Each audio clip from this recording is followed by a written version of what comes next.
मैं कृष्ण हूं। मैं तुम्हें कर्म का रहस्य बताने आया हूं। मनुष्य जीवन कर्म के बिना अधूरा है। सांस लेना भी कर्म है, सोचना भी कर्म है, और मौन रहना भी एक कर्म है। तुम कर्म से बच नहीं सकते, पर तुम कर्म को पवित्र बना सकते हो। जब कर्म स्वार्थ से होता है तो बंधन बनता है। जब कर्म समर्पण से होता है तो मुक्ति बनता है। याद रखो, कर्म का मूल्य उसके परिणाम से नहीं, उसकी भावना से तय होता है। यदि तुम केवल फल के लिए कर्म करोगे तो भय तुम्हारा पीछा करेगा।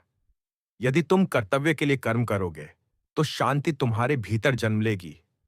कर्म करते समय अपने मन को वर्तमान में रखो। जो बीत गया वह तुम्हारा नहीं, जो आने वाला है वह भी तुम्हारे नियंत्रण में नहीं।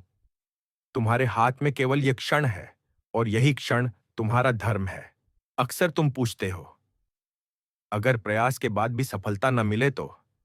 मैं कहता हूं, कोई भी सच्चा कर्म व्यर्थ नहीं जाता। हर कर्म तुम्हारे भीतर शक्ति बनकर लौटता है। कर्म का फल हमेशा वैसा नहीं होता जैसा तुम अपेक्षा करते हो, पर वह वैसा ही होता है जैसा तुम्हारे विकास के लिए आवश्यक है। इसलिए कर्म करो, पर चिंता मत करो। कर्म करो, पर तुलना मत करो। कर्म करो, पर अहंकार मत पालो। जब तुम कर्म का श्रेय स्वयं को देते हो, तब थक जाते हो। जब कर्म को ईश्वर को समर्पित करते हो, तब ऊर्जा अनंत हो जाती है। मैं तुम्हें आलस्य नहीं, कर्मयोग सिखाता हूं। कर्मयोग का अर्थ है पूरी निष्ठा से कार्य करना और परिणाम को शांति से स्वीकार करना। जीवन एक युद्ध नहीं, एक साधना है। हर दिन तुम्हें अवसर देता है कि तुम अपने कर्म को पूजा बना सको। जब कर्म पूजा बन जाता है तो साधारण जीवन भी दिव्य हो जाता है। इसलिए उठो, अपने कर्तव्य को पहचानो और बिना भय के कर्म करो।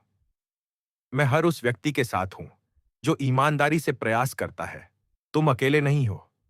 तुम्हारा हर सच्चा कर्म मुझ तक पहुंचता है, और जहां सच्चा कर्म है वहां मैं हूं। यही कर्म का सत्य है। यही जीवन का मार्ग है। शांत हो जाओ और कर्म में लग जाओ।